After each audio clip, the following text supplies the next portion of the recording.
The Arctic wind howled a perpetual dirge against the reinforced walls of the ice station, a constant reminder of the crushing desolation that stretched for thousands of miles in every direction. I preferred it. The isolation here, miles from any other human settlement, suited my work. No distractions, just the hum of the deep space observatory and the endless, inky blackness above. My breath plumed in the frigid air of the observation chamber, even with the station's heating systems straining against the polar cold. I watched the main screen, a vast expanse of flickering data, my eyes scanning the familiar patterns of cosmic background radiation, the distant glimmer of nascent galaxies, the predictable dance of stellar nurseries. For months, my focus had been on the great cosmic voids, those vast, seemingly empty stretches of the universe where galaxies fear to tread. Conventional wisdom, and every observation before now, suggested these regions were exactly what they appeared to be: barren, lifeless expanses, cosmic deserts between the oases of matter. But even I, with my stubborn refusal to accept nothing as an answer, didn't expect to find anything truly anomalous. A textbook example of cosmic emptiness.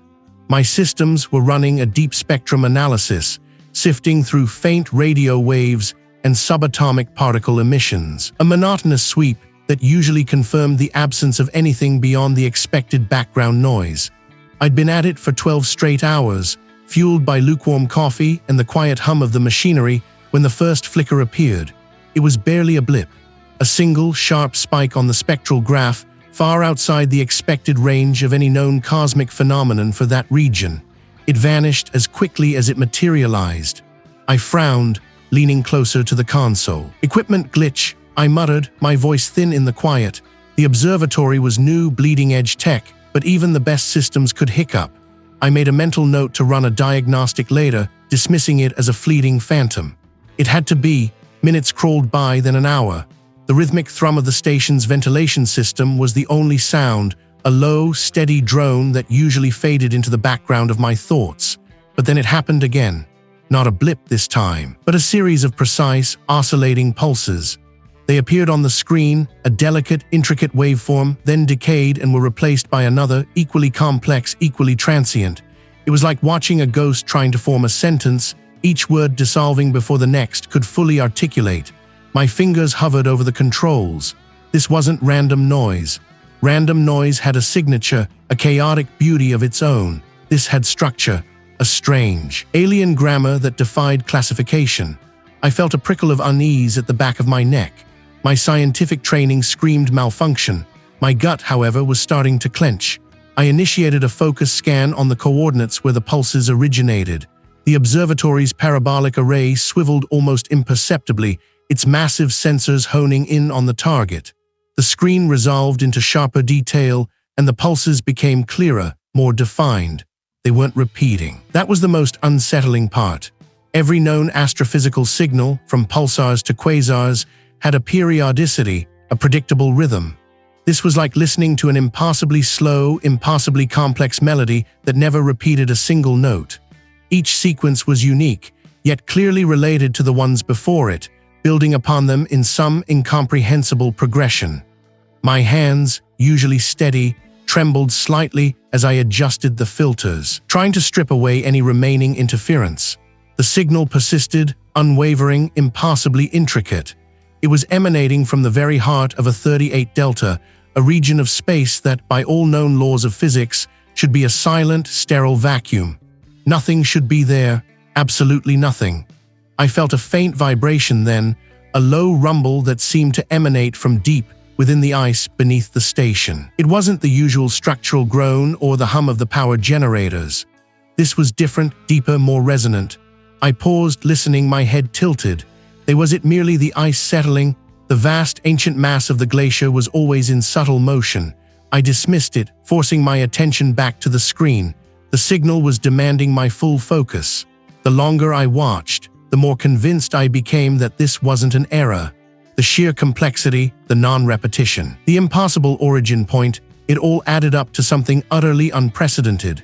My palms grew slick. My throat felt dry, a sudden parched sensation. This wasn't just a discovery, it felt like an intrusion, like I was peering into a place I wasn't meant to see, listening to a conversation not meant for human ears. My initial dismissal of a malfunction now seemed absurd. The observatory was functioning perfectly. It was picking up exactly what was out there, and what was out there defied everything I understood. I knew, with a certainty that settled deep in my bones, that I couldn't ignore this. It was too profound, too unsettling. Against every instinct for self-preservation, against the quiet voice of reason that urged me to simply delete the data and pretend it never happened, a deeper, more primal curiosity asserted itself. It was a hunger for knowledge, a drive to understand the impossible, that had brought me to this desolate station in the first place. My fingers moved with renewed purpose, keying in the command to log the entire data stream.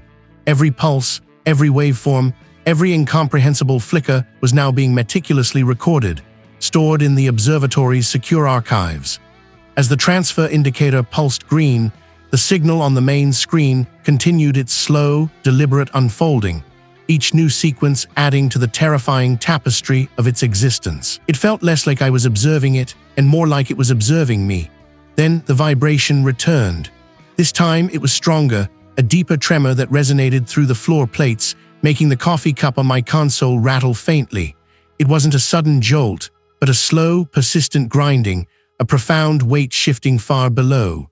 It lasted for several long seconds, a low, guttural groan that seemed to come from the very bedrock of the world. What could possibly be moving with such immense, slow power under miles of ancient ice? The hum of the primary server rack was a constant, low thrum against the soles of my boots, a sound as familiar and comforting as my own heartbeat in the sterile quiet of the Arctic ice station. Outside, the wind still scoured the frozen landscape, but here, in the heart of my lab, only the rhythmic click of my keyboard broke the focused silence. Days had blurred into a seamless continuum of data streams and statistical analyses since that first impossible blip. I stared at the main display, a complex tapestry of waveforms, frequency spectra, and scatter plots. My custom algorithms, designed to sift through cosmic noise and identify anomalies, were working overtime, highlighting patterns that shouldn't exist. Not here, not from that void. Initially, I'd assumed a glitch, equipment malfunction perhaps, or a new, undiscovered natural phenomenon, though even that stretched the limits of known astrophysics. The signal wasn't random. That was the first, undeniable truth. This was ordered, intricately so. My pattern recognition software, usually a blunt instrument against the universe's vast white noise, was screaming, not with errors, but with recognition. Imagine trying to find a single, perfectly symmetrical snowflake in a blizzard, then realizing it wasn't a snowflake at all, but a miniature, impossibly complex clockwork mechanism. That was the scale of the revelation unfolding on my screens. The signal exhibited recursive elements, patterns within patterns, an architectural elegance that spoke of deliberate design. It was like staring at an alien language, utterly incomprehensible in its meaning, but undeniably structured, undeniably language. My fingers hovered over the console. This wasn't a natural emission. It couldn't be. It wasn't electromagnetic, not gravitational, not even a neutrino flux. It was something else, something that ghosted across the spectrum, leaving behind a wake of impossible coherence. I rubbed my tired eyes, the red glow from the monitors reflecting in my glasses. My internal clock had long since shattered. Coffee mugs, some half-empty, some growing a thin film, littered my workstation. A colleague, the station's chief engineer, had knocked on my door yesterday, asking about a diagnostic report. I'd mumbled something about being deep in a complex data parse and waved him off, my gaze already back on the shimmering patterns. He'd left with a shrug, accustomed to my reclusive habits. This time, though, it felt different. I wasn't just avoiding distraction, I was guarding a secret. If this wasn't natural, then it had an origin that understood physics not as a set of rules to be followed, but as clay to be molded. The very fabric of my understanding of the cosmos began to fray at the edges. I ran new simulations, cross-referenced every known anomaly database, every theoretical model. Nothing fit. The signal remained an enigma, a perfect, impossible jewel embedded in the heart of the universe's most desolate expanse. Its source wasn't a star, not a galaxy, not even a rogue black hole. It was, there, In the vast emptiness between the filaments of cosmic structure, a place thought to be utterly barren, my focus narrowed to a singular, consuming point. Sleep became a luxury I couldn't afford, food an afterthought. The only thing that mattered was deciphering this. It was a challenge, yes, but also a terrifying invitation. My colleagues faded into the periphery, their mundane concerns about equipment maintenance or supply runs sounding like distant static compared to the cosmic symphony playing out on my screens. I began to see patterns even when I closed my eyes. The intricate recursive designs burned onto my retinas.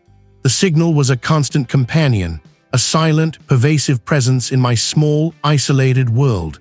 It felt like it was watching me, observing my frantic attempts to understand it.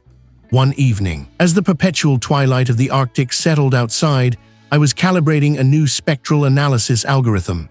The signal, usually a precise, unwavering stream, flickered, just for a fraction of a second.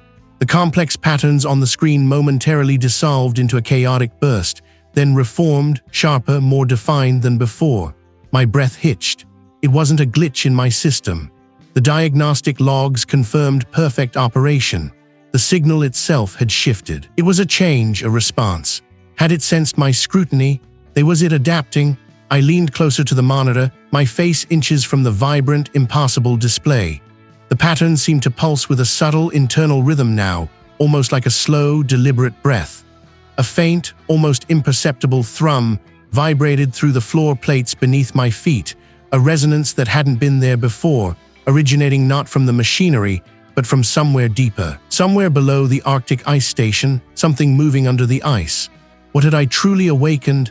Outside, the wind still scoured the frozen landscape, but here, in the heart of my lab, only the rhythmic whir of machinery kept me company. I'd spent the last 72 hours in a near trance, mapping the impossibly intricate patterns of the signal. It wasn't just a broadcast, it was a vast, layered tapestry of information, woven with an alien logic that both fascinated and repelled me. Each deeper analysis revealed new complexities, like peeling back layers of an onion to find an entirely different, unidentifiable vegetable beneath. My eyes burned, but I couldn't tear them away from the holographic display. The signal data pulsed, a shimmering, non-Euclidean geometry that seemed to shift slightly each time I blinked. I pushed my glasses higher on my nose, trying to focus, convinced it was just eye strain. Then the main monitor, the one displaying the raw spectral analysis, flickered. Not a gentle power surge flicker, but a sudden, violent spasm of static that warped the data into a jagged, incomprehensible mess for a split second before snapping back to normal. I frowned, tapping the side of the screen. Odd, I muttered, more to myself than the empty room. The station's power grid was meticulously maintained, redundancy built into every circuit. A glitch like that was rare. I made a mental note to check the power logs, then dismissed it. Too much coffee, too little sleep. My brain was probably just playing tricks.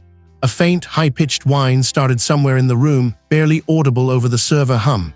It wasn't the usual fan noise, nor the subtle hiss of the air filtration. This was a thin, reedy sound, like a taut wire vibrating in a cold wind, but inside the station. I swiveled in my chair, scanning the lab. Nothing seemed out of place. The whine continued, seeming to drift, now from the corner by the cryo vault, then from behind the primary console. It was disorienting, like trying to pinpoint a fly in a vast chamber. My skin prickled. A cold draft snaked around my ankles, despite the lab's climate control being set to a steady 20 degrees Celsius. I shivered, pulling my worn sweater tighter.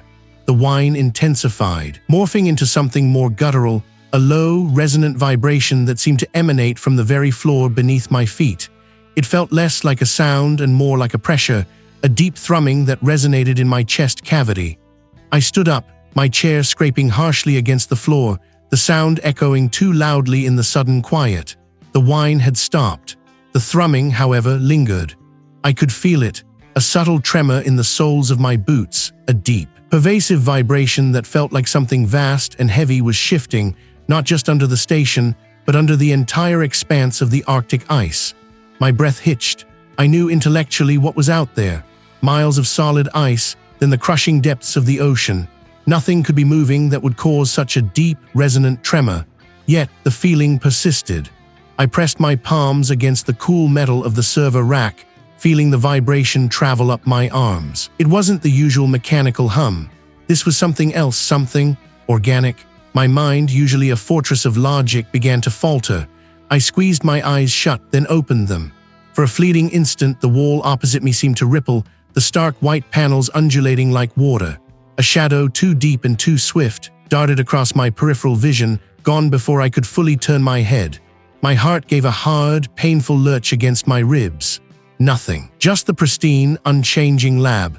This wasn't just equipment failure nor sleep deprivation. Something was changing. The signal, the impossible presence, was bleeding into my reality. I felt a desperate need for answers, for context beyond the pure, unyielding data. My research had been confined to astrophysics, but this felt ancient, primal. I remembered a passing reference in an old scientific journal to an obscure digital archive, a collection of historical records maintained by various long-defunct research groups. It was a long shot, but I was out of conventional explanations. I navigated the station's internal network to the archive, a labyrinthine database of forgotten files. Then, buried deep within a subsection labeled Uncatalogued Esoterica, I found a series of scanned manuscripts. They were old, some fragments in archaic languages, others translated with footnotes suggesting uncertain interpretations, from a growing, suffocating realization. These weren't isolated delusions or flights of fancy. I scrolled further, my fingers numb. The entries grew more desperate, more fragmented, filled with increasingly abstract symbols and frantic warnings about the Great Awakening. As I read, a faint, translucent shimmer appeared at the edge of my vision, directly over the holographic display of the signal. It pulsed, softly, silently, reflecting the alien geometry of the signal itself. I watched it, mesmerized and horrified, my breath shallow. It solidified for a second into something resembling an eye, vast and lidless, before dissolving into a mist of swirling colors. I slammed the laptop shut, the sudden noise jarring me. My hands were shaking uncontrollably, my entire body rigid. Was I truly seeing these things? Or was my mind finally unraveling under the weight of the impossible? The iridescent pattern pulsed, softly, silently, reflecting the impossible geometry of the void I had been studying for months. It wasn't just on the holographic display anymore. It seemed to be in the air, a shimmering veil drawn across the very fabric of my lab at the Arctic ice station. My breath hitched. I squeezed my eyes shut, then opened them again. The pattern persisted, a faint, translucent stain on my vision. It swirled with angles that defied Euclidean space, colors that tasted of distant stars and deep, cold oceans. It felt less like seeing something and more like having something implanted directly onto my retina. My hands, usually steady, trembled as I reached for the console, my fingers hovering over the diagnostic controls. Was this a hardware malfunction, a trick of the light, or was the signal, after all this time, finally crossing the threshold from data to direct perception? The thought was a needle of ice in my mind. I took a deep, shuddering breath, the frigid air burning in my lungs. My focus sharpened on the shimmering distortion. It wasn't static. It was moving, expanding ever so slightly, like a slow-motion ripple in a pond made of light. I didn't sleep well that night. My dreams were not dreams in the usual sense. They were a descent into a landscape of impossible architecture. I saw structures that were simultaneously convex and concave, towering spires that seemed to pierce not the sky, but the very concept of up. The air itself vibrated with a low, resonant thrum, a sound that bypassed my ears and reverberated directly in my chest. It was the sound of colossal, unseen engines, or perhaps the breathing of something immeasurably vast. My mind strained, trying to reconcile what I was seeing with any known reality, and failing. I woke with a gasp, my heart racing, the thrumming echo still vibrating in my bones. I stared at my reflection in the polished surface of the console. My eyes were bloodshot, pupils dilated. I tried to dismiss it, to rationalize it as stress, fatigue, the isolation of the Arctic. But the memory of those impossible geometries, the profound sense of scale, the presence, it clung to me like a shroud. It felt too real, too vivid to be merely a product of an overactive imagination. Later that morning, as I tried to focus on the signal's data stream, the air in the lab seemed to thicken. A faint, metallic tang, like ozone mixed with something ancient and mineral, pricked at my nostrils. It wasn't the usual smell of electronics or recycled air. It was foreign, alien. Then, a flicker. At the corner of my eye, the iridescent pattern from last night reappeared, bolder this time, more defined. It wasn't just on the display. It was overlaid on my vision of the room, on my hand, as I reached for my coffee mug. The mug itself seemed to shimmer, its solid ceramic momentarily dissolving into a chaotic swirl of impossible angles before snapping back into focus. My grip tightened, grip tight. I tried to talk to a colleague, a fellow astrophysicist who maintained the station's primary telescope array. "Have you noticed anything strange?" I asked, trying to keep my voice even, casual. As we passed in the narrow corridor, "Any visual anomalies, sensory distortions?" He stopped, a puzzled frown on his face. "Strange, Raj, we're at the Arctic ice station. Everything's strange here. He hadn't seen it. He hadn't smelled it. He hadn't felt the deep, resonant thrum. The realization hit me with a sickening lurch. This wasn't an external phenomenon affecting the station. It was affecting me.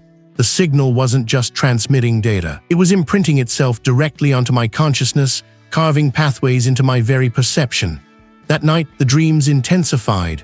I was no longer an observer but a participant, or rather, a mote in the presence of something colossal. The impossible geometries grew, forming vast, cavernous spaces, each angle a knife edge against my sanity. I felt myself drifting through these spaces, pulled by an unseen current. Then I saw it, or felt it more accurately. Underneath the station, far, far below the ice, something moved. I didn't see its shape, only the immense pressure of its displacement, a grinding, groaning shift that resonated through the bedrock and up into the very foundations of the Arctic ice station. It was a movement so vast, so slow, that it warped time around it, implying an entity of unimaginable scale, slumbering beneath the frozen crust of the world. The thrumming from my earlier dream was louder now, a basso profundo note that vibrated through every cell of my body, a sound that spoke of ancient, patient power. I woke up screaming, the sound tearing from my throat raw and desperate, but the thrumming, I could still feel it, a phantom vibration deep within my chest, a memory of an impossible sound. I stumbled out of bed, my legs weak, and threw on a heavy parka. I needed to see. I needed to know if the ice was moving. Outside, the wind howled, a relentless, biting assault. The aurora borealis painted the sky in impossible greens and purples, mirroring the chaotic patterns that now haunted my waking and sleeping hours. I walked to the edge of the station's observation deck, peering out over the vast, white expanse. The ice stretched endlessly, an unbroken, frozen sea. But as I leaned against the railing, a tremor ran through the steel beneath my palms. It was subtle, almost imperceptible, yet distinct. Not the vibration of the wind, nor the hum of the station's generators. It was a deeper pulse, a slow, deliberate cadence coming from below. My gaze dropped to the vast sheet of ice beneath me. Was it my imagination, or was there a faint, almost imperceptible undulation far out in the distance? A ripple, impossibly slow, moving through the colossal frozen mass. I strained my eyes, trying to pierce the gloom, but the swirling snow made it impossible to be certain. The realization from the previous exchange had settled in my gut like a stone, cold and heavy. It wasn't just the station being affected, it was me. The signal, this impossibly ancient thrum from the void, was rewriting something within my perception, imprinting its alien truth directly onto my mind. The thought should have terrified me into inaction, but instead, it ignited a desperate, burning resolve. If it was inside me, then I was the only one who could truly understand it. I had to make them see. I spent the next 48 hours in a frantic, almost manic state, fueled by lukewarm coffee and the insistent, low-frequency hum that seemed to resonate just behind my eyeballs. I assembled my data, cross-referencing, reanalyzing, trying to find a way to articulate the unarticulatable. The graphs, the spectral analyses, the impossible patterns that defied every known astrophysical model, they were all there, stark and undeniable. But how to present the feeling of it? The sense of an ancient, conscious presence that had reached across unimaginable distances to brush against my awareness. I scheduled a presentation in the main observation room, a sterile space of polished steel and blinking lights. The air was dry, smelling faintly of ozone, and recycled air. 3 colleagues showed up. The lead geophysicist, a quiet man whose face was usually buried in seismic readings, the chief engineer, a practical woman with grease under her fingernails, and the logistics coordinator, who mostly just ensured supplies arrived. No one from the higher echelons, no one who truly mattered. They sat around the holographic display table, their expressions polite, expectant. "Thank you for coming," I began, my voice tighter than I intended. I tried to project calm, but my hands trembled slightly as I activated the display. "I've made a discovery, something unprecedented." I launched into the data, showing them the anomaly, the impossibly coherent signal. I explained the lack of a known source, the sheer energy involved. I watched their faces. The geophysicist frowned, adjusting his spectacles. The engineer leaned forward, intrigued by the sheer scale of the energy readings. The logistics coordinator just looked bored. Then I started talking about the effects. I showed them the subtle shifts in local gravity readings, the almost imperceptible fluctuations in the station's energy field that correlated precisely with the signal's most intense bursts. And then I started talking about the imprinting. "It's not just data," I insisted, my voice rising. "It's a presence, it's conscious, it's communicating, but not in any language we understand. It's conveying truth." The geophysicist cleared his throat. "Raj, with all due respect, those gravity fluctuations could be related to local ice shifts. We've had some unusual activity recently." "No," I slammed my hand on the table, a sharp clang echoing in the quiet room. My heart hammered against my ribs. "They correlate directly, and the feeling of it. It's affecting me. It's affecting my perception." The engineer shifted uncomfortably. "My perception, Raj? Are I saying this signal is causing hallucinations?" "No," I hissed, leaning closer, my eyes probably too wide. "It's revealing. It's showing me what's always been there, a vastness, an intelligence that makes our sun seem like a flickering candle. It's ancient, older than stars." The logistics coordinator stood up, him chair scraping on the floor. "Raj, I think I need to take a break. I've been working too hard." "A break?" I scoffed, a bitter taste filling my mouth. "A break from the most profound discovery in human history, from the truth of our universe." I gestured wildly at the holographic display, which still pulsed with the incomprehensible patterns of the signal. "Don't I see it? It's here. It's always been here, just beyond our understanding, watching." They exchanged glances. The geophysicist gave me a pitying look. The engineer's brow furrowed with genuine concern. "Raj," he said softly, "we appreciate my dedication, but these claims, they're not scientific. We can't verify any of what I read describing as subjective experience." "Subjective?" My voice cracked. "It's more real than this station, more real than the ice outside. It's an elder truth." They backed away, slowly, cautiously. The meeting ended with polite but firm suggestions that I step down from active research for a while, perhaps return to the mainland. My access to the primary observatory controls was quietly revoked. My colleagues, once collaborators, now treated me with a distant, uncomfortable civility, their eyes avoiding mine. I was isolated, confined to my small living quarters, the hum of the station a constant, mocking reminder of the secrets I now held alone. Sometimes, when the wind howled just right, or when the station's massive ice drills were momentarily silent, I thought I could hear it. A deep, resonant thrum, not from the signal but from under the ice. A vast, heavy displacement. The Arctic ice station, something moving under the ice, was no longer just a phrase. It was a physical sensation, a deep vibration that seemed to travel through the very foundation of the building and into my bones. With official channels closed, I turned to the unofficial. My terminal, still connected to the station's archives, became my sanctuary. I delved into the forgotten corners of scientific theory, the historical accounts dismissed as folklore, the fringe hypotheses that never saw the light of peer review. I searched for anything that echoed the impossibly ancient presence I felt. I burrowed through obscure anthropological texts, ancient star charts, even digitized collections of pre-industrial myths and legends. Days bled into nights. My diet consisted of nutrient paste and recycled water.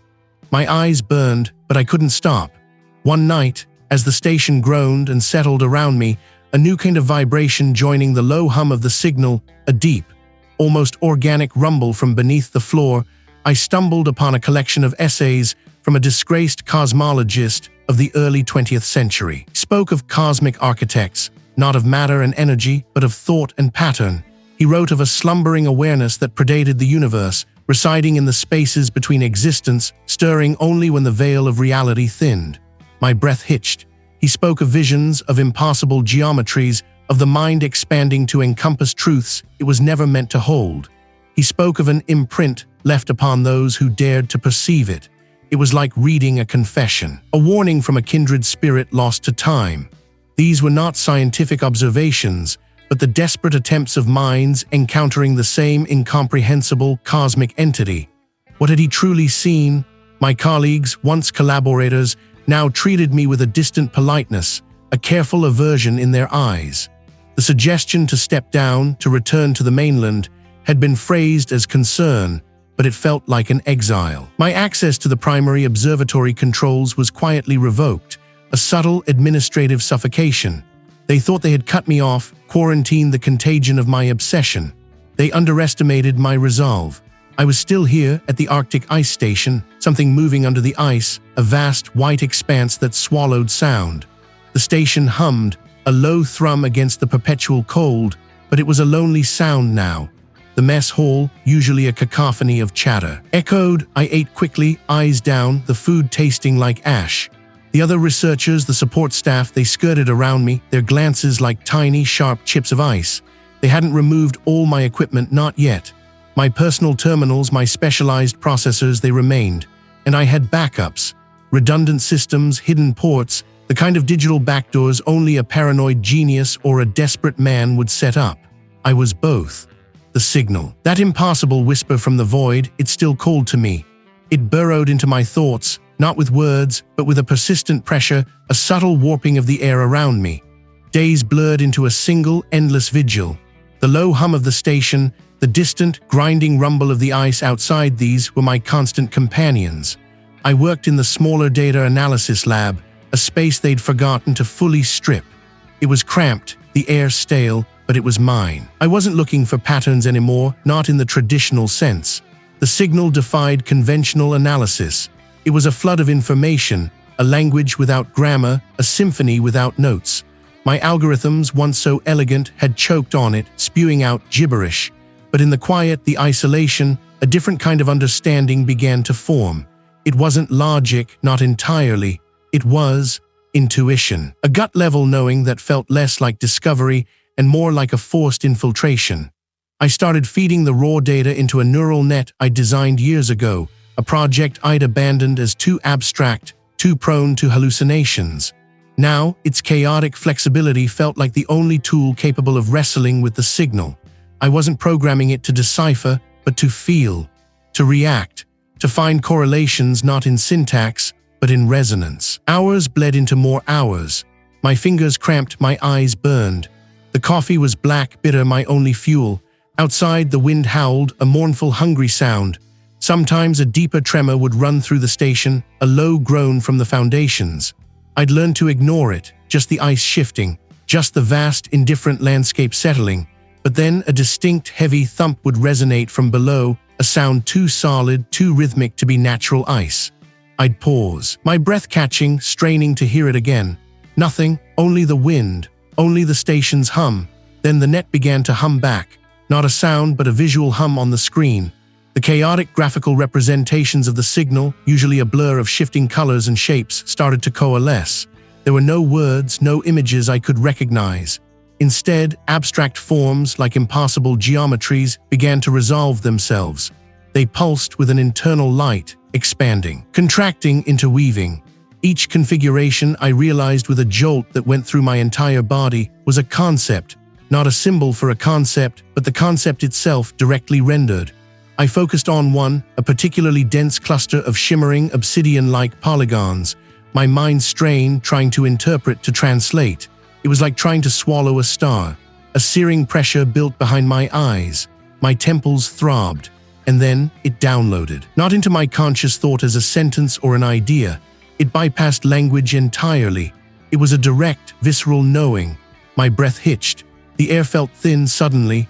The concept wasn't about the universe being vast or ancient or even uncaring. It was about scale, an ocean of something else, something alive, but alive in a way that had no analog to anything I understood. Humanity, our struggles, our triumphs, our sciences, our loves. They were less than motes of dust, less than the absence of dust. We were not even a footnote. We were not even a thought in the mind of whatever this signal originated from. Our entire existence, our entire history, was a single, insignificant ripple on a puddle that existed for a fraction of a nanosecond, within a cosmos that was perpetually being born and dying in cycles that dwarfed even the theoretical lifespan of our own universe. My hands trembled, clutching the edge of the desk. My stomach churned. My mind, once a fortress of logic and reason, felt like a flimsy paper lantern caught in a hurricane. The true nature of the cosmos, as revealed by that single downloaded concept, was not a grand tapestry of creation, but a chaotic, indifferent churn of incomprehensible forces and entities. And we were not part of it. We were an accidental byproduct, a momentary flicker of static, soon to be erased without notice. The universe wasn't a clockwork mechanism or a divine creation. I stared at the screen, at the next cluster of impossible geometries, pulsing, waiting, my vision blurred. It wasn't the fear of death or pain or even madness. And then from beneath the station, a new sound, not the groan of ice, not the thump, a low, resonant thrumming, like a colossal living heart beating deep in the frozen earth. It was rhythmic. It was getting closer. What else would the signal show me? And what was moving under the ice? The silence of the Arctic ice station had become a different kind of burden. It wasn't the peaceful quiet I remembered, the kind that allowed for deep thought, but a suffocating hush, punctuated by the grind of the station's generators and the occasional groan of the shifting ice. My reflection in the small, smudged mirror above my sink was a stranger. My cheeks had hollowed, pulling the skin taut over my jawline. The skin itself had taken on a grayish pallor, stretched thin, almost translucent, and my eyes. They seemed wider somehow, seeing more or perhaps seeing something entirely different. Sleep was a forgotten luxury. The signal, or rather the knowledge the signal imparted, had burrowed itself deep into the folds of my consciousness, a constant, low thrum beneath my thoughts. It wasn't a language I could translate with a lexicon. It was a conceptual transfer, an inundation of truths that bypassed my rational mind and reshaped my very being. Every waking moment was spent processing, integrating, feeling the subtle, insidious unraveling of what I once considered reality. My body ached with a profound exhaustion, yet my mind was sharp, impossibly so, buzzing with an alien clarity that made the mundane concerns of the station seem utterly trivial. A colleague had approached me yesterday, a quiet man who usually kept to himself, asking if I needed a break, a proper meal. I remember staring at his worried face, his earnest, human eyes, and feeling nothing but a profound, almost amused detachment. His words were a distant drone, his concerns irrelevant. The detachment was the most unsettling change. It wasn't just a lack of empathy, it was a shift in perspective so profound that the human world seemed to shrink, to become a tiny, insignificant flicker against an immense, indifferent cosmic backdrop. I walked through the station's corridors, past the familiar faces of the technicians and maintenance crew, and felt as if I were observing a colony of ants, their intricate routines and anxieties fascinating in their complexity, yet utterly meaningless in the grand scheme. They bustled, they worried, they planned their next shifts, their next meals, while my mind was occupied with geometries that folded space and time, with entities that predated the very concept of light. Then the distortions began. It started subtly, a flicker at the edge of my vision. I'd be staring at the stark white wall of my quarters, tracing the faint lines where the panels met, and for a fraction of a second, the lines would seem to shift, to ripple like water, or to form an impossible angle that defied Euclidean geometry. I'd blink, rub my eyes, and the wall would be solid, ordinary once more. A trick of the light, I told myself at first, or perhaps the persistent exhaustion finally catching up. But the instances grew more frequent, more pronounced. The texture of the metal floor plates would sometimes seem to crawl, like an unseen current was pulling at the very molecular structure.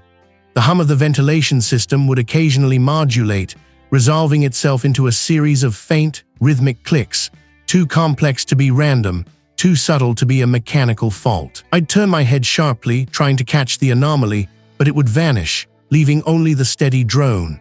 One evening, as I stood by the observation window, looking out at the endless, frozen expanse of the Arctic night, the distortions solidified. The aurora borealis, usually a vibrant, shifting curtain of green and purple, seemed to pulse with an unnatural, internal light. It wasn't just dancing across the sky, it was breathing.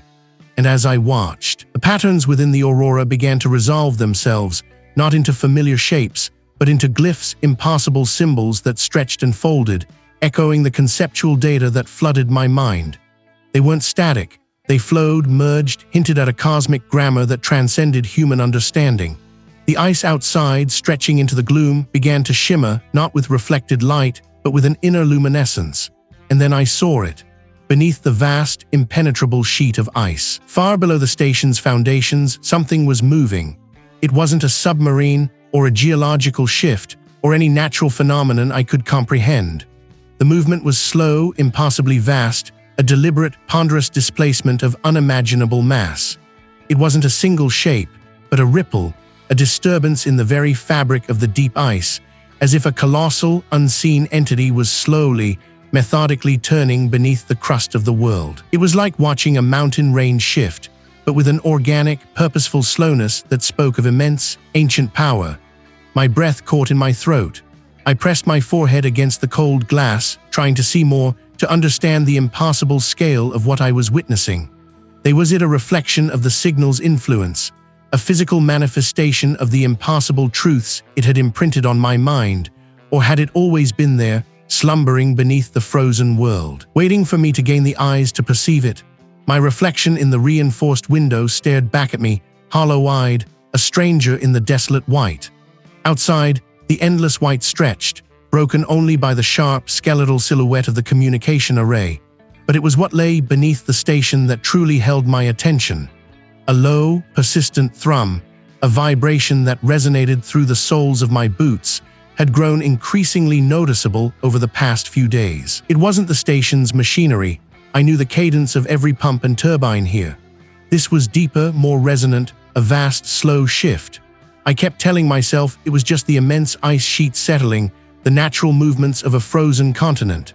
But sometimes, when the generators briefly cycled down, a different sound would emerge from the depths, a sound like monumental stone grinding against itself. A sound that felt impassably ancient, like the earth's very bones were shifting.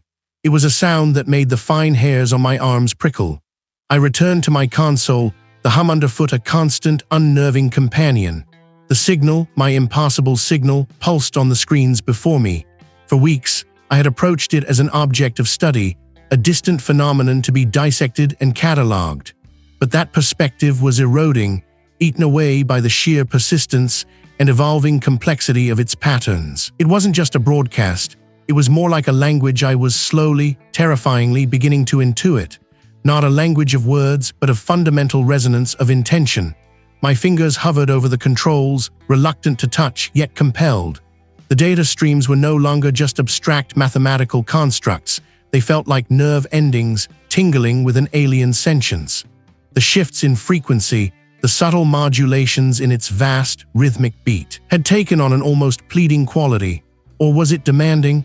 I couldn't tell. One evening, as the perpetual twilight outside deepened into an inky blackness that seemed to press against the very walls of the Arctic ice station, something shifted. I was monitoring the signal through a new set of filters, trying to strip away the cosmic noise to isolate its core signature. A specific harmonic, one I had previously dismissed as an artifact, suddenly surged, overpowering the others. It wasn't louder, not exactly, but it felt closer, more immediate, as if a veil had been torn away. It resonated not in the speakers, but in the bones of my skull, a deep, silent thrum that bypassed my ears entirely. It was a beckoning, a call, my breath hitched in my throat. The signal wasn't passive, it was active. It was reaching out, to me. The implications were monstrous, tearing at the fabric of every scientific principle I held dear. My mind reeled, grasping for a rational explanation, any explanation, but found nothing but the terrifying clarity of the impossible. The patterns on the screen swirled, no longer abstract but forming complex, almost organic shapes that seemed to twist and writhe. My stomach churned. A wave of profound nausea washed over me, forcing me to grip the edge of the console until my knuckles ached. This wasn't merely a discovery, it was an invitation, and I felt a terrifying, irresistible urge to accept. What could it possibly want? The decision once made felt less like a choice and more like an inevitability. Understanding. That was what I craved, what drove me, what had always driven me. The normal channels of observation were no longer sufficient. If it was calling, I had to answer, to open myself more completely, to bridge the impassable gulf. I began to devise a method, crude and desperate, to amplify my own reception, to turn my consciousness into a receiver. It was dangerous, I knew, reckless, but the thought of turning back, of simply observing this profound, alien intelligence from a safe distance, was now intolerable. I started rerouting the signal data through a series of custom-built resonant chambers, not for external broadcast, but to create a localized field, an immersive environment of the signal itself. I would sit within it, letting the frequencies wash over me, bypassing my analytical mind, hoping to tap into something deeper, more primal. I spent the next 2 days cobbling together the apparatus, cannibalizing spare parts, ignoring the protests of my own weary body. My hands trembled as I soldered connections, my vision blurred from lack of sleep, but a frantic energy propelled me forward. I rigged a small, makeshift chamber in an unused storage area, lining it with sound-dampening foam and connecting it directly to the modified signal processor. The air in the chamber would vibrate with the signal's specific harmonics, the lights would pulse with its visual patterns, and a low-frequency transducer under my seat would deliver its rhythmic thrum directly to my bones. It was an assault on the senses, designed to overload, to force a connection. I knew I risked everything: my perception, my sanity, perhaps even my very identity. But the thought of what I might find, the elder truth I might glimpse, was a siren song I couldn't resist. Could I truly contain the immensity of what I was trying to connect with? The moment came. I sealed myself inside the chamber, the air thick with the faint scent of ozone and stale electronics. I took a deep, shuddering breath and activated the system. The chamber filled with a low, resonant hum, a sound that seemed to vibrate in my teeth, in my skull, in the very marrow of my bones. The lights pulsed, not with a steady rhythm, but with an intricate, dizzying dance of colors that shifted and merged in impossible ways, like a kaleidoscope made of pure thought. I closed my eyes, trying to focus, but the sensory input was overwhelming. It was like being plunged into a vast ocean of pure information, each wave crashing against my mind, threatening to tear it apart. My vision swam, even behind closed lids, filled with swirling patterns that were both alien and deeply familiar, like forgotten memories surfacing from an unimaginable past.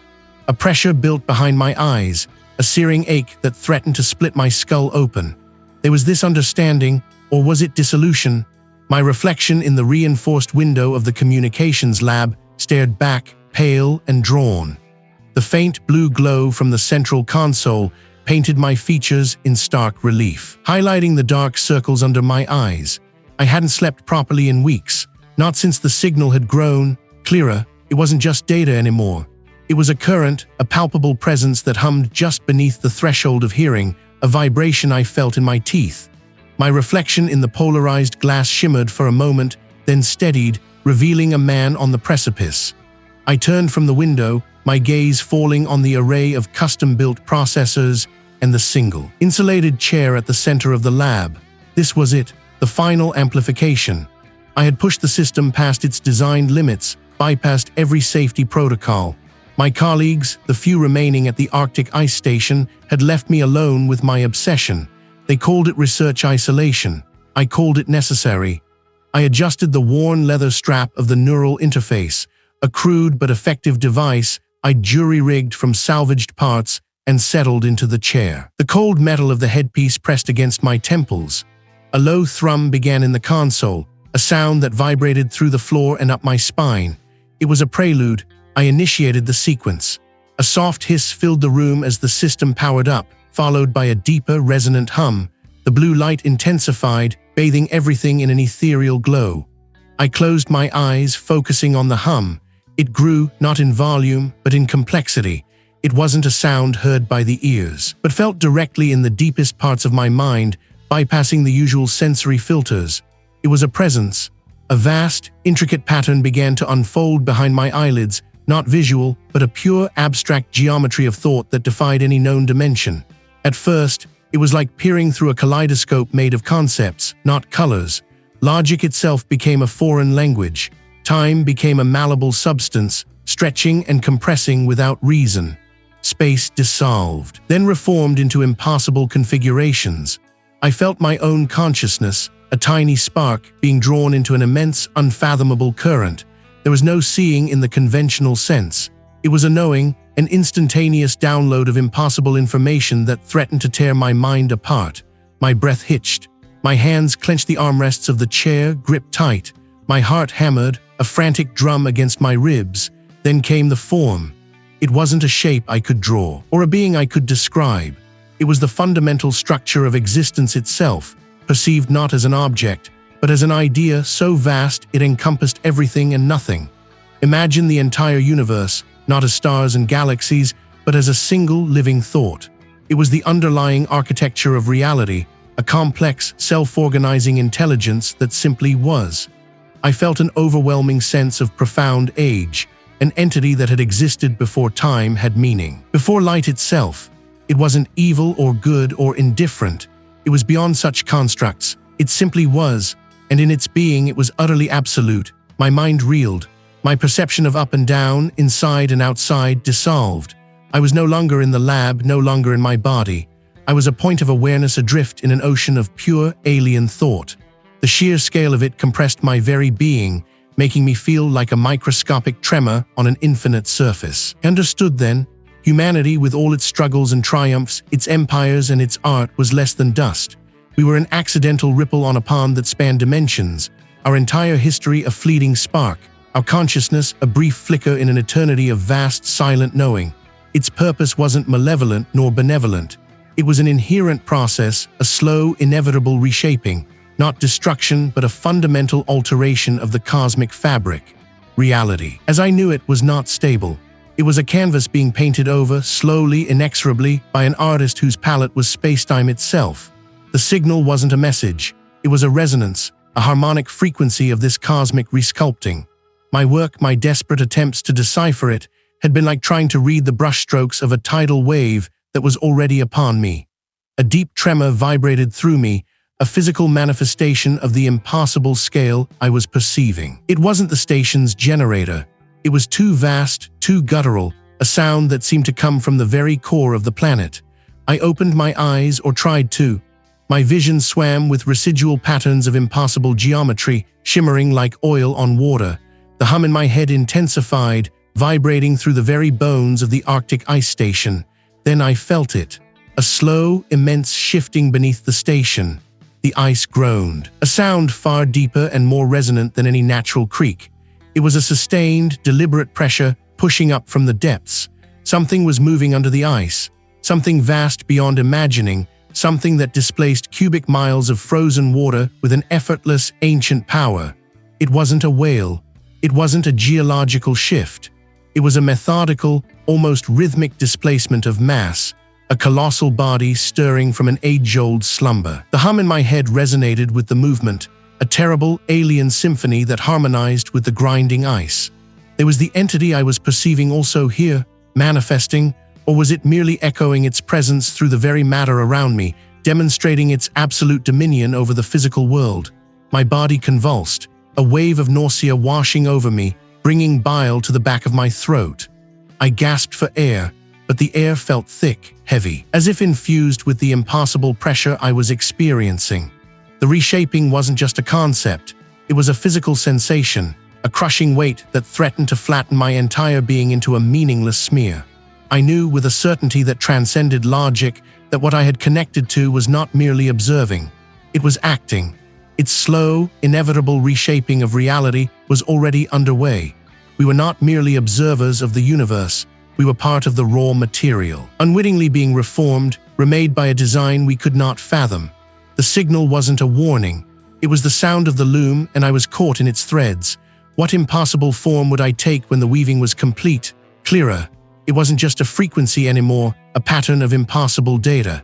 It felt like a resonance, a vibration in the very air I breathed, in the marrow of my bones.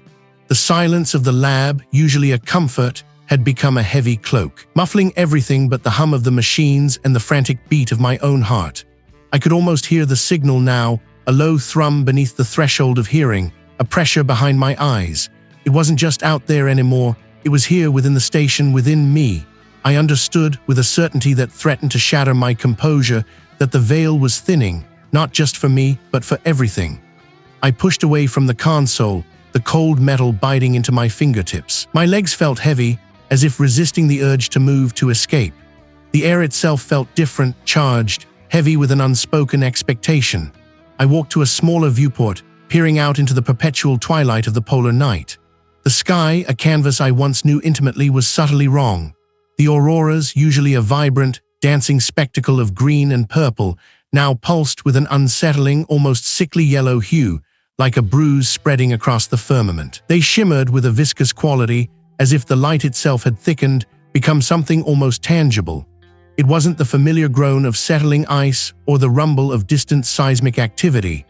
This was deeper, more resonant, a sound that seemed to come from within the earth, yet simultaneously from somewhere far, far away. The ice outside, stretching endlessly into the gloom, seemed to shift, to settle, but with an unnatural slowness, a deliberate sigh. I could feel it through the station's foundations, a low, grinding vibration that resonated deep in my chest. It felt like a colossal weight being dragged across the planet's skin. The Arctic ice station, something moving under the ice. It was no longer a question. It was an undeniable, terrifying reality. I had tried to communicate my growing unease, my horrifying insights to the others.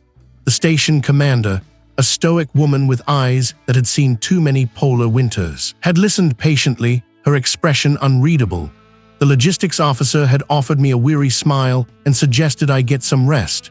They hadn't dismissed me outright, but their eyes held a distant, almost vacant quality, as if their thoughts were elsewhere, grappling with something just beyond their comprehension. Their irritability had spiked in recent days, their conversations laced with a strange, aimless anxiety. They weren't seeing what I was seeing, not yet, but they were feeling it. My attempts to contact the outside world for more data had yielded fragmented, unsettling reports. Global atmospheric events were becoming erratic, defying all meteorological models. Storms appeared and vanished with impossible speed, and regions once temperate were experiencing sudden, inexplicable freezes. Animal migrations were in disarray. Flocks of birds flew in frantic, disoriented patterns, sometimes simply falling from the sky. A pervasive apathy was spreading, punctuated by sudden, inexplicable bursts of panic or violence. They called it global ennui, a collective malaise. I knew better. I walked down the narrow corridor, the fluorescent lights humming above, their sterile glow doing little to dispel the gloom that seemed to cling to the corners of the passageway. The air was thick with the faint smell of ozone and damp metal, now overlaid with something else. Something subtle and alien, like old stone dust mixed with the faint scent of a distant, impassable ocean. I felt a tremor run through the floor, stronger this time, a deeper groan from the ice beneath us. It was a sound that didn't belong to this world, a sound of unimaginable mass shifting. My own hands were shaking, a constant tremor that had become a part of me. I was a conduit, a receiver, my mind irrevocably tuned to the frequency of the encroaching horror. And with that tuning came the clarity, the terrible understanding that this wasn't just an anomaly confined to my lab or even to this remote station. This was global. This was everything. The movement under the ice intensified. A series of deep, resonant thumps reverberated through the station, rattling the few remaining instruments on the shelves. Outside, through a reinforced observation dome, I saw the impassable yellow auroras writhe and pulse, reflecting off the vast, cracked expanse of ice. And then, a sound I had only imagined in my worst nightmares. A low, guttural shriek that was not wind, not metal, not ice, but something living, something enormous, tearing itself free from the frozen depths. What unspeakable leviathan stirred beneath the ancient ice, and what would it reveal when it finally broke through, clearer? It had begun to resonate, a low, persistent hum that vibrated in my teeth even when the speakers were muted. A phantom echo, a whisper on the edge of hearing that seemed to emanate from the very air itself. I pressed my forehead against the cool glass, denser, They clung to the corners, refusing to be diluted by the overhead fluorescence, almost like pools of viscous ink. I blinked, rubbing my eyes. Fatigue, I told myself, just exhaustion playing tricks. A soft thump startled me. I spun around. A stack of printouts, carefully organized on the edge of the main table, had slid to the floor. Fallen slid. The table was perfectly level. There had been no tremor, no jostle. My breath hitched. I bent down, retrieving the scattered papers. As my fingers brushed the linoleum, a faint tremor ran through the floor. It wasn't seismic. It was too localized, too organic, like the slow, deep beat of something colossal stirring beneath us. I straightened, my gaze sweeping the room. The familiar lines of the lab, the precise angles of the consoles and racks, seemed to waver. Just for an instant. The corner where the wall met the ceiling seemed to soften, then sharpen, as if the very geometry of the space was struggling to maintain its form. Everything was normal, perfectly normal. A new data stream. I moved to it, my steps feeling heavy, as if the air itself had grown thick. The display flickered, showing a geographical overlay, the Arctic. Specifically, a remote research station, one of our sister facilities far north. A red anomaly pulsed over its location. My fingers flew across the holographic keyboard. The data coalesced into readings I barely understood, even as my mind processed them. Gravitational fluctuations, not localized, but encompassing a vast area. Sub-ice sonar showing impossible formations, not geological, not man-made. The patterns were too complex, too symmetrical, yet utterly alien. The hum in my teeth intensified. The lights above flickered, not in a power surge, but as if their very essence was being stretched and distorted. I could see the edges of the room now, not just appearing denser, but actually bending. The doorframe seemed to lean inward, its perfect rectangle subtly warped into something vaguely rhomboid. My vision swam. This wasn't fatigue. This was real. A new feed popped up on the console. A live audio stream from the Arctic ice station. Static at first, then a low, groaning sound. It wasn't ice shifting under pressure. It was a resonant, deep thrum, like a gargantuan bell being struck deep within the earth. And under it, a series of clicks, rhythmic and precise, echoing the patterns of the signal I had been chasing for months. My breath hitched in my chest. The signal wasn't just being received anymore. It was being answered. My hands trembled as I zoomed in on the sonar data. Beneath miles of ancient ice, the impossible geometries were no longer static. They were moving, not drifting, not breaking, but shifting, rearranging themselves with an unimaginable slowness, like the segments of some colossal slumbering mechanism beginning to turn. The groaning from the audio feed intensified, punctuated by sharp, cracking sounds that didn't sound like ice, but like reality itself tearing. "It's waking up," I said, my voice barely a croak. The words felt less like a discovery and more like a confession. The air around me grew heavy, charged with an invisible pressure. My ears popped. The hum was now a full-body vibration, rattling my bones. I could hear other sounds now, faintly, through the lab's reinforced walls. A distant, high-pitched keening, quickly cut off. The facility wasn't just experiencing a localized anomaly. Something was happening everywhere. I glanced at a small, framed photo on my desk, a landscape from a simpler time. A vibrant green field under a clear blue sky. As I watched, the blue in the sky seemed to ripple. The green of the grass bled into the white of the clouds, and the lines of the distant trees blurred, then sharpened into angles that didn't exist in nature. The photograph was warping, not physically, but within my perception. My gaze snapped back to the main console. The Arctic station's red anomaly was no longer just a pulse.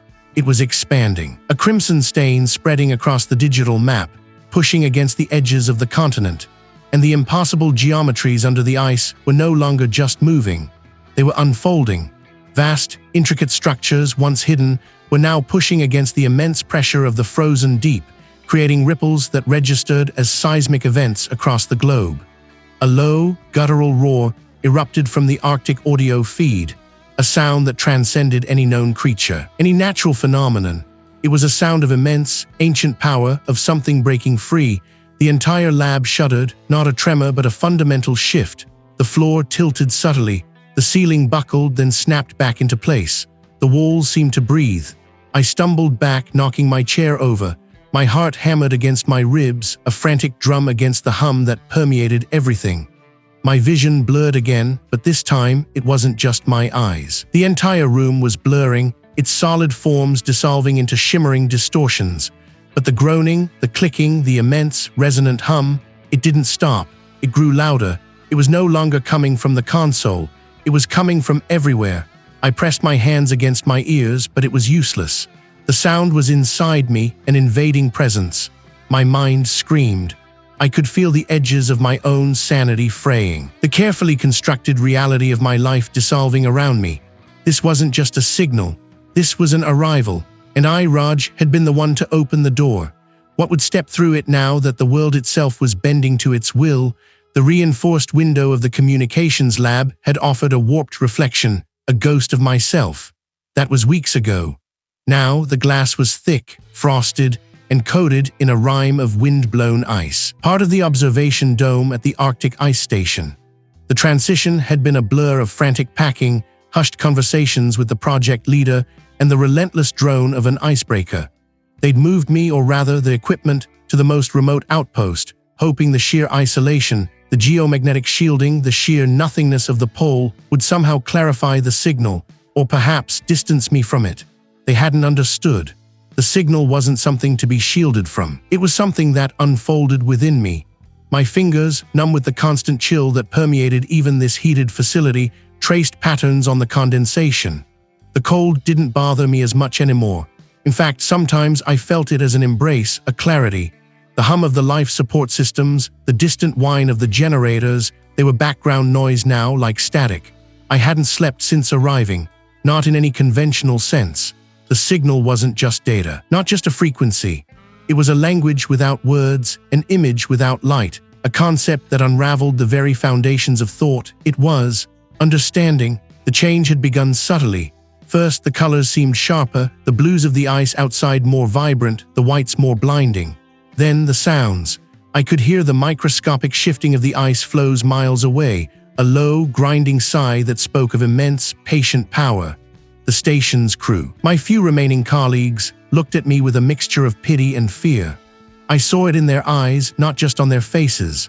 I saw the fragile structures of their minds, the neatly categorized fears, the carefully constructed hopes, all so small, so irrelevant. Today, the change was undeniable. My skin felt taut, stretched over bones that seemed to hum with a low vibration. My eyes, I knew from the occasional glimpse in a reflective surface, were no longer the deep brown I remembered. They held an unsettling depth, like polished obsidian reflecting distant, unseen nebulae.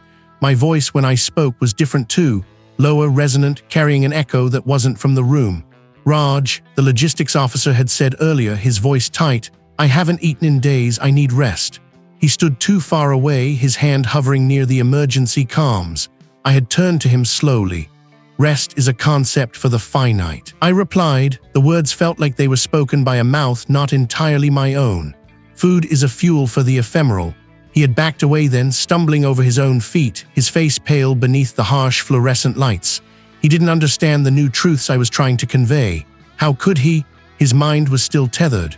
I walked through the station, the heavy boots crunching on the gridded floor. I didn't blame them. I was different. I found myself drawn to the main observation deck, a reinforced glass dome overlooking a specially cleared section of the ice sheet. Below, the ice stretched for miles, a vast white expanse under a sky that was a permanent, bruised twilight. But it wasn't the sky that held my attention. It was what lay beneath. My gaze pierced the meters of solid ice. I saw the strata, the trapped air bubbles, the ancient dust. And then I saw it. Cosmic. It was the source, or a manifestation of the source. The signal had led me here, and it was stirring. A low thrum began in my chest, mirroring the impossible rhythm. My vision blurred, not from tears or fatigue, but from an overwhelming influx of information. The ice, the air, my own body, they ceased to be distinct entities. I was the observer, yes, but also the observed. It was not pain, but dissolution. My human form felt like a flimsy costume, a temporary shell. The world as I knew it fractured, revealing layers beneath, dimensions interwoven with our own, teeming with impossible geometries and colors that defied the spectrum. The stars, which I had once studied with telescopes, were now points of light on a vast, intricate tapestry that I could feel, a living, breathing network of cosmic veins. My breath hitched.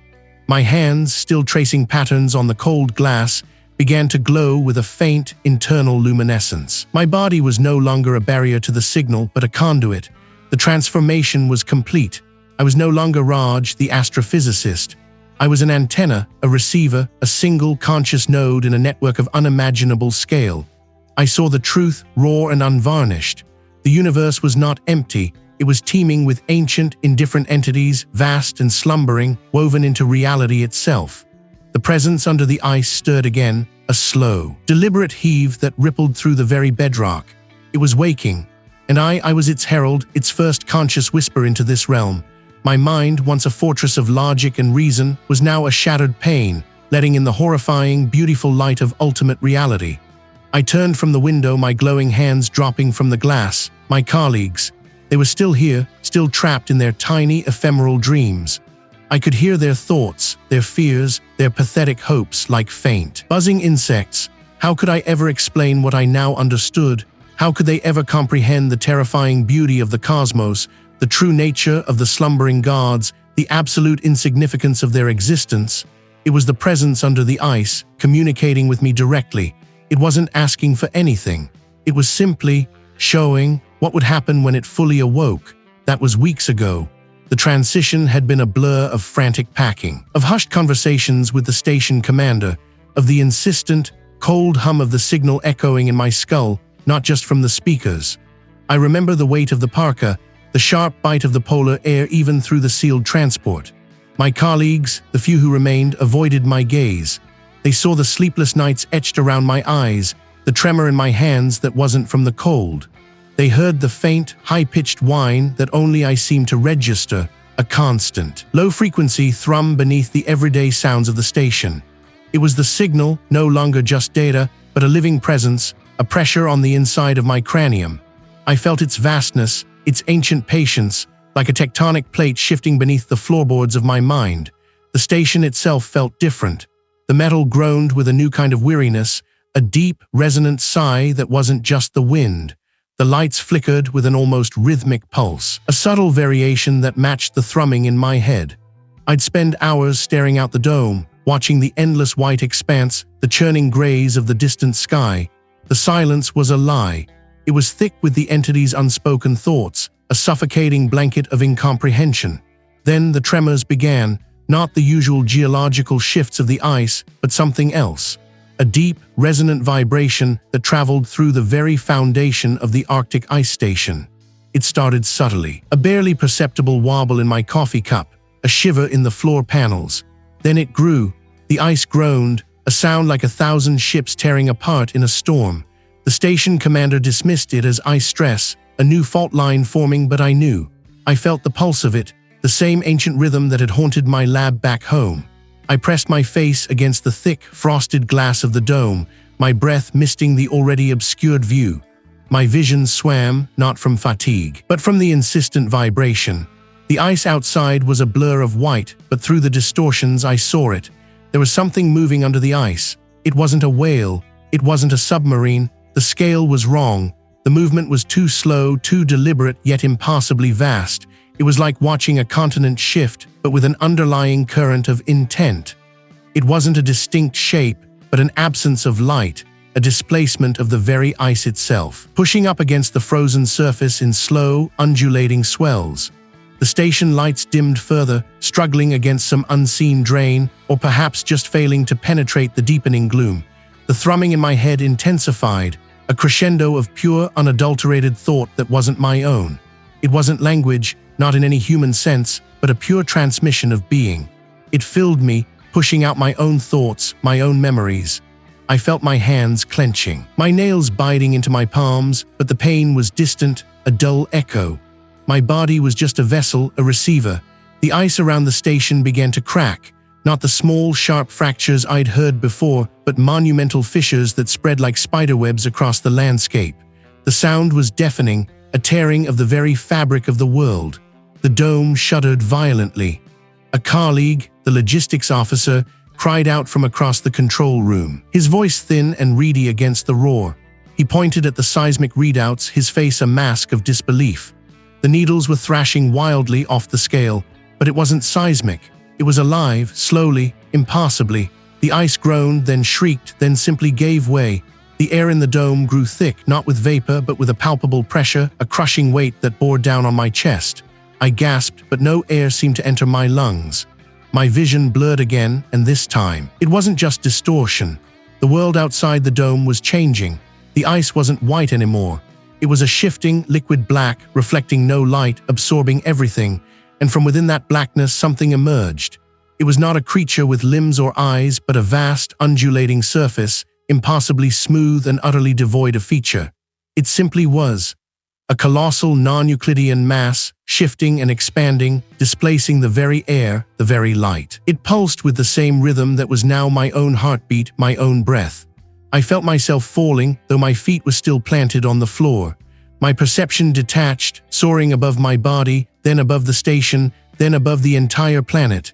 And around it, above it, through it, was it, the presence, not just beneath the ice, but woven into the fabric of space itself. It was the signal made manifest. My mind fractured. The individual thoughts that made me scattered like dust motes in a hurricane. My life, a fleeting dream, the world had transformed. The Arctic ice station was a speck, caught in the incomprehensible embrace of something ancient, something that had always been there, slumbering, waiting. And now it was awake. What was left of me understood that this wasn't an awakening to the world, but an awakening of the world as the world. The reality I knew was a thin veil, ripped away to reveal the true, horrifying tapestry beneath. Am I still Raj?